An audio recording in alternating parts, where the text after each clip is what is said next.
In the name of, in the God of Abraham, Isaac, and Jacob, the God of peace, the God of love, the God of understanding, the God of righteousness. For I speak truth and righteousness come forth. This day I come to you and I read in 1 John 4 and 12. When he said this, he said, no man have seen God at any time. And it made me smile, because how can you write in this Bible? How can you change things in this Bible to say no man have seen God at any time? See, this is where people add to the Bible, people take away from the Bible, because I don't accept the fact that John actually wrote that in his inscription of his words when he wrote 1 John. I don't accept that. Because if John, who wrote Revelation and saw God sitting upon the throne in the vision, why would John come back after and say, oh, no man have seen God at any time? Come on. That makes sense? That don't make no sense. So I accept the fact that somebody somewhere who translate, who do what they do with the intention to deceive people, that they may not go on to see Christ, that they may not have the desire to see God. Because if you come to me and say, no man have ever seen God at any time, and you can't see God, that's basically what it's saying. You can't see God at any time. You can't see God. I wouldn't look forward for that. So, all what I'm saying to you, I don't accept the fact that John, who wrote Revelation, who have seen God, seen him upon the throne, seen his holy city, seen his temple, seen him who is above all, and then come back and write what he write and say no man have seen God at any time. I will even continue and say something else.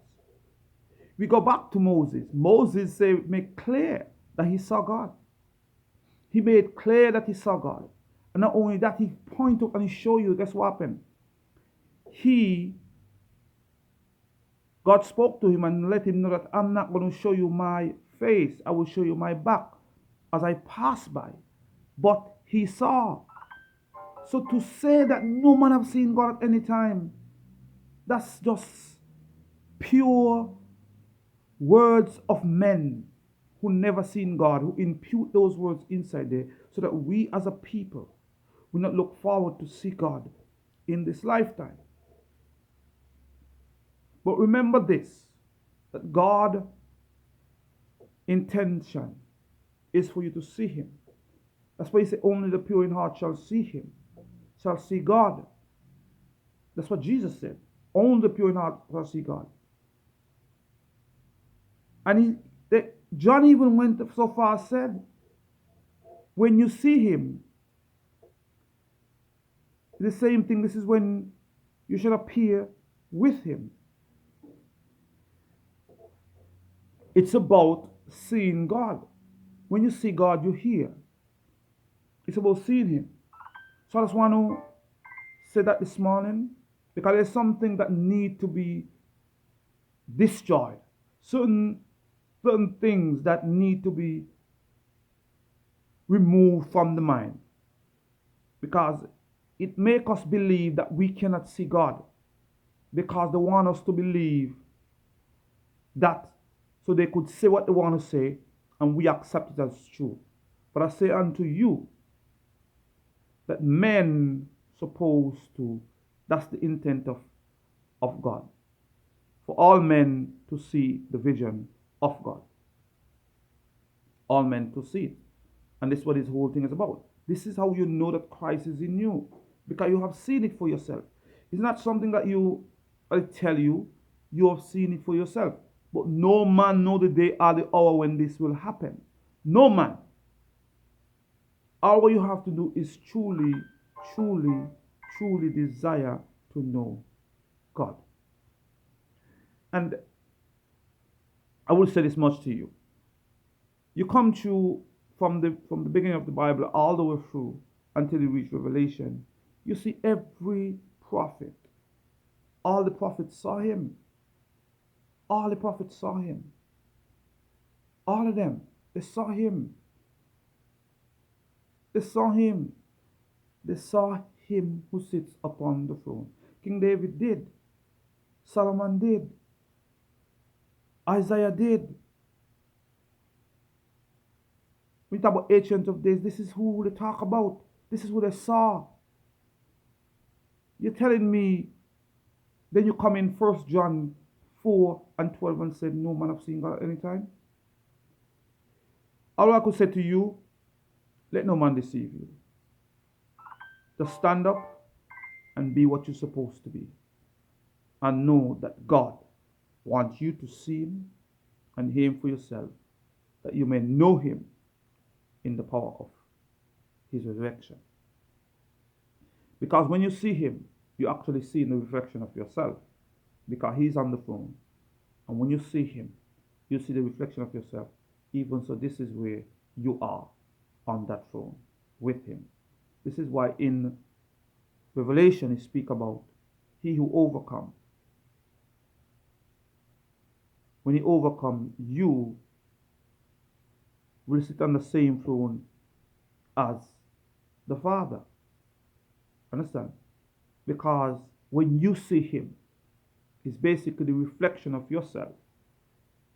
And this is how you sit on the same throne as the Father. So let no man deceive you. The Bible is true. Certain things in there is put in there because men try to deceive us as a people, to make us believe that God will not and we cannot see God. But know one thing, that we can see God, because he will reveal himself unto us. Understand? Nothing with God is impossible. God shows himself to so many men. Why today he not showing himself to us? Because of our hearts. We need to truly forgive and truly walk in the fullness of forgiveness and accept it and know that God is real, and God who sits upon the throne will reveal himself unto us. Let no man deceive you, my brother. Let no man deceive you, my sister.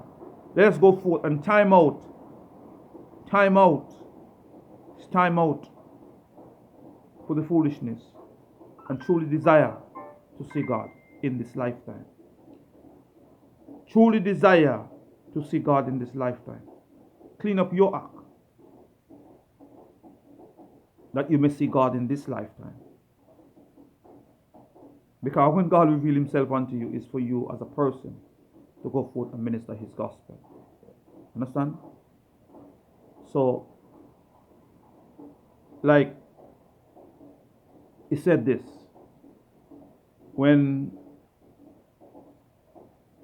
Jacob, he said, he saw and his life was preserved. This is when your life is preserved. Your life is preserved when you see God for yourself. May God bless you and keep you. The God of Abraham, Isaac, and Jacob. Don't forget this one thing, that he is black, and continue to walk in his blackness. Let no man deceive you. He is black. Understand me? He is black. So let us go forth and be what we're supposed to be.